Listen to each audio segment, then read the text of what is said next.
মাঝে মাঝে একটা জিনিস চিন্তা করে দেখি, কই কি আসিলাম আর কই আয়া পড়ছি। এরকম কি আমার হওয়ার কথা ছিল?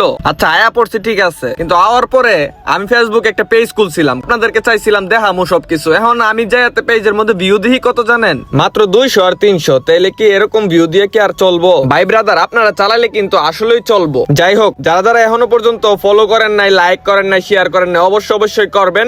এখন চলেন মূল টপিকে আসি। ইদানিং যারা যারা আমার পেজের মধ্যে নতুন অ্যাড হইতেছে, ওরা জিজ্ঞেস করতেছে ভাইয়া আপনি কোন কান্ট্রিতে তাহেন। আচ্ছা যাই হোক, যারা জানে না তাদের জানা দরকার। আমি বর্তমানে আছি হচ্ছে ইউরোপের সেনজনভুক্ত গ্রিসের এথেন্সের মধ্যে। অনেকে আসলে আবার জিজ্ঞেস করেন যে ভাইয়া আপনি এই দেশে কি করেন। আসলে আমি এই দেশে কোনো কিছুই করি না, কারণ হচ্ছে আমার এই দেশে আমার আব্বু আছে, আমার কাকা আছে, আমার ভাই আছে, মানে আত্মীয় স্বজন অনেক কিছুই আছে। এই দেশে আমি কোনো কিছুই করি না। আব্বুর দোকান আছে, আব্বুর দোকানে বসি আর আসি, আপাতত এতটুকুই। যদিও দেখতেছেন সিগন্যাল পড়ে গেছে, এখন সিগন্যালে মানে মানুষ চলার পথ, তার জন্য। আর রাস্তাগুলো দেখতেছেন অনেক ভিজে গেছে, কারণ হচ্ছে বৃষ্টিপাত হয়েছিল, অনেক প্রচুর হয়েছিল, তার জন্য এরকম। আর যদিও আমি একটু ইমার্জেন্সির জন্য বের হয়েছিলাম বাসা থেকে, এখন আবার চলে যেতেছি বাসার মধ্যে। ভাবলাম যে আপনাদের সাথে এগুলো সম্পূর্ণ সবকিছু ডিটেলসে শেয়ার করে যাই, তাহলে হয়তো আপনারাও বুঝতে সুবিধা হবে বা জানতে সুবিধা হবে।